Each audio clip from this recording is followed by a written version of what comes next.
قبر میں سب سے بڑا انعام مومن کے لیے درود پاک کا۔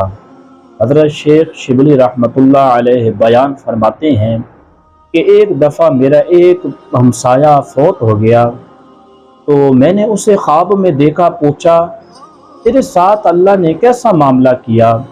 اس نے جواب دیا، بڑے خوفناک مناظر میرے سامنے آئے اور منکر نکیر کے سوالات کے وقت بڑا اکٹھن دشوار گزرا۔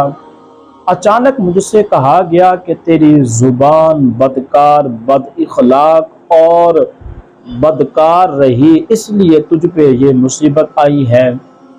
عذاب کے فرشتوں نے جب مجھے عذاب دینے کا ارادہ کیا تو ایک نور کے پیکر جس کے جسم سے اتنی خوشبو آ رہی تھی حائل ہو گیا اور مجھے منکر نکیر کے سوالات کے جوابات پڑھاتا گیا، اس وجہ سے میں کامیاب ہو گیا۔ تو میں نے پوچھا کہ آپ نوری پیکر کون ہیں؟ تو اس نے جواب دیا، میں تیرا وہ درود ہوں تو جو دنیا میں اللہ کے حبیب علیہ السلام پر پڑھا کرتا تھا۔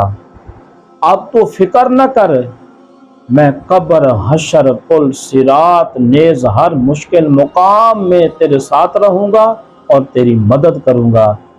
جب ہم درود حضور پر پڑھتے ہیں نا تو اس کی اتنی فضیلت ہے، جب قبر میں، حشر میں، قیامت میں جائیں گے نا پھر پتہ چلے گا اس کی کتنی فضیلت ہے۔